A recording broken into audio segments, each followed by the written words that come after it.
जो टॉपिक है वो मेरे कमेंट से ही निकला हुआ है। ड्यूरिंग सेक्स वेरिकोसील के पेशेंट को पेन होता है, ठीक है। ये एक नॉर्मल उनकी क्वेरी थी जो शायद बहुत सारे पेशेंट्स वेरिकोसील के जो सफ़रर हैं उनको पता होगा कि while sex they feel pain. अब पेन में क्या होता है कि वो पेन, पहले समझें कि पेन होता क्यों है, क्योंकि रीज़न क्या है उसके पेन होने का। देखो सिंपल सी बात है, जब वेरिकोसील होती है ना तो हमारे वहाँ पे बहुत सारी वेन्स निकल रही होती है, उसमें हमारी स्पर्मेटिकोड भी निकल रही होती है, उसमें बहुत अलग अलग चीज़ें होती हैं। बट जब हमारे वेरिकोसील की पैनिफोरम फॉर्म क्रिएट होती है तो वहाँ पर स्वेलिंग आती है, सूजन आती है, जो हमें पेन देती है पॉइंट पॉइंट पे। मतलब ऐसा पेन नहीं होगा कि आपका परमानेंट ही चलता रहेगा, पेन होगा, बड़ी तेज़ पेन होगा, फिर धीरे 1-2 घंटे में सॉर्टेड भी हो जाएगा। ऐसे करके पेन होता है वेरिकोसील के पेशेंट में। जब सेक्स करते हैं तो 2 चीज़ें हमारे सामने फेस करनी पड़ती हैं हमें, एक तो हमारा ब्लड का फ्लो और दूसरा हमारी जो स्वेलिंग हुई भी है वेन उसको और स्वेल्ड होना।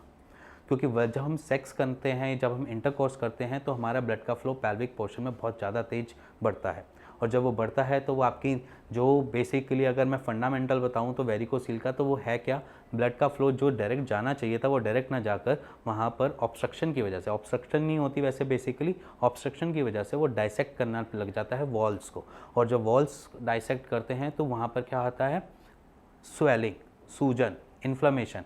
इन्फ्लेमेशन आपको पेन अकर करती है, ना कि कोई आपके ब्लड का फ्लो अकर करता है। जब डाइसेक्ट कर रहा होता है तब वो आपकी वॉल्स को ख़राब कर रहा होता है, जब आपकी फ्लो चल रहा होता है, जो डायरेक्ट फ्लो जाना चाहिए था उसने डायरेक्ट ना जाते हुए उसने डाइसेक्ट वॉल्स के साथ साथ डाइसेक्ट करना चालू कर दिया, जिसकी वजह से आपको पेन अकर होता है। और स्पर्मेटिकोड वहीं पे होती है। जब स्पर्मेटिकोड एक तरीके से समझ लीजिए कि वो एक ट्रांसपोर्ट का काम करती है। स्पर्मेटिकोड जब ट्रांसपोर्ट का काम कर रही होती है तो वो फिल्ड होती है स्पर्म से। अब स्पर्म रिलीज़ होता है तो इन्फ्लेमेशन को थोड़ी सी जगह मिलती है एक्सपेंशन की, जहाँ पर आपको ये दिक्कत फेस करने को मिलती है कि आपको दर्द महसूस हो रहा है वाइल्ड सेक्स। वो तभी दर्द होता है जब आप इजैकुलेट कर देते हैं, और कुछ पेशेंट्स को ऐसा भी फील होता है कि जो पेन हो रहा था माइल्ड सा, जो मिदम मंदम या मीठा मीठा जो दर्द हो रहा होता है वो भी रिलीफ हो जाता है।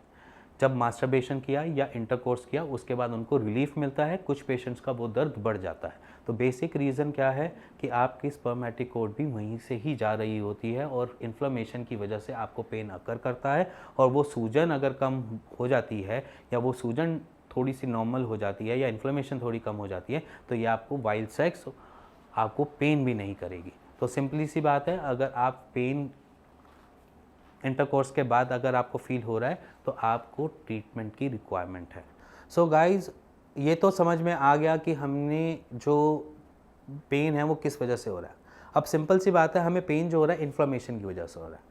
बाहर मार्केट में बहुत सारे केमिस्ट आपको या बहुत सारे मेडिकल शॉप्स आपको एंटी इन्फ्लेमेटरी मेडिकेशन दे सकते हैं, एलोपैथिक में अवेलेबल है। अगर आपको पेन बहुत ज़्यादा महसूस होता है, आप एंटी इन्फ्लेमेटरी मेडिकेशन को कंज्यूम करके सेक्स कर सकते हैं, क्योंकि उससे आपको दर्द नहीं होगा। या एक आपको मैं ड्रग बता देता हूँ जो आयुर्वेद में भी है, पुनर्वादी गूगल, जो आप मार्केट से परचेज़ कर सकते हैं, और आप उसको लेकर उस पेन से आप निजात पा सकते हैं, उस दर्द से आप बाहर निकल सकते हैं। और रही बात आप करें या ना करें, तो सिंपल सी बात है, वेरिकोसील आपके इंटरकोर्स या सेक्स को नहीं रोकता, ठीक है। एक मैं अपनी हर वीडियो में बोलता हूँ कि आपको वेरिकोसील कभी नहीं रोकता कि आप इंटरकोर्स ना कीजिए या मास्टरबेट ना कीजिए। ओवर मास्टरबेशन या ओवर इंटरकोर्स या ओवर सेक्स करना, एक्टिविटी में इन्वॉल्व होना, वो सबके लिए बुरा है। जो वेरिकोसील के पेशेंट हैं वो भी, और जो नहीं है उनके लिए भी बुरा है। तो सिंपली अगर आप वेरिकोसील के पेशेंट हैं और आपका इंटरकोर्स का मन कर रहा है और आप कर रहे हैं और उसके बाद पेन हो रहा है, तो आप कीजिए, कोई दिक्कत की बात नहीं है। लुब्रिकेशन को यूज़ कीजिए या थोड़ी सी आइसिंग कर लीजिए टेस्टिकल्स की तरफ, या जो साइड में ग्रोइन एरिया का जो एरिया होता है जहाँ पर वेन्स मोटी मोटी दिख रही होती है उस एरिया पे, उससे आपको थोड़ा सा रिलीफ मिल जाएगा और आपकी इंटरकोर्स में कोई प्रॉब्लम नहीं आएगी।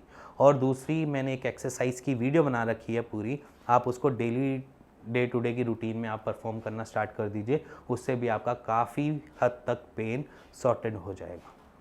अगर आपको लगता है कि वेरिकोसील का ट्रीटमेंट सिर्फ और सिर्फ एक सर्जरी है, तो वो आप गलत मिथ में हैं और आप उससे बाहर निकलिए, क्योंकि हम आपके सामने जो लाए हैं वो मिथ्स को ब्रेक डाउन करता है।